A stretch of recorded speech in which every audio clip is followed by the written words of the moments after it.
The very word secrecy is repugnant in a free and open society, and we are, as a people, inherently and historically opposed to secret societies, to secret oaths, and to secret proceedings.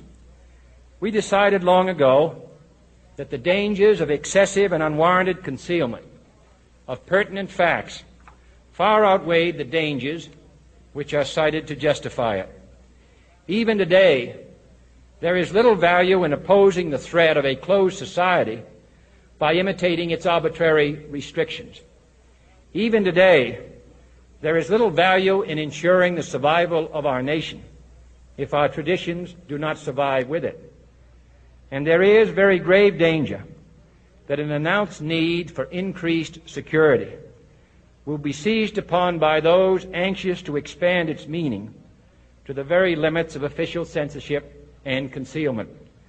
That I do not intend to permit to the extent that it's in my control.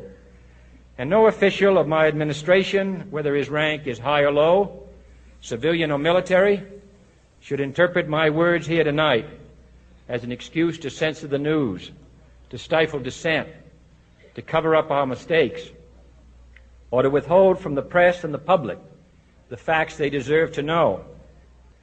For we are opposed around the world by a monolithic and ruthless conspiracy that relies primarily on covert means for expanding its sphere of influence, on infiltration instead of invasion, on subversion instead of elections, on intimidation instead of free choice, on guerrillas by night instead of armies by day.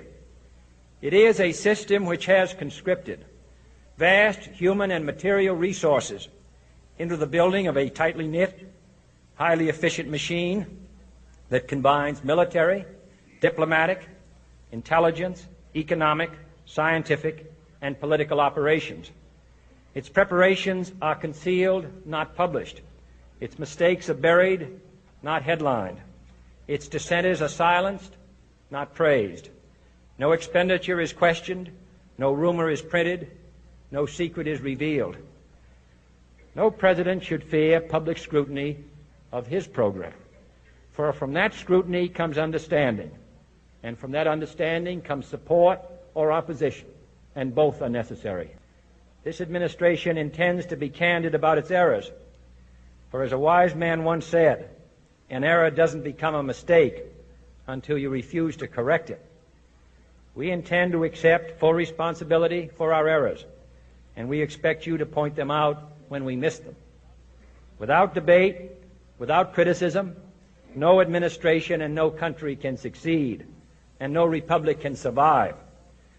And that is why our press was protected by the First Amendment, the only business in America specifically protected by the Constitution, not primarily to amuse and entertain, not to emphasize the trivial and the sentimental, not to simply give the public what it wants.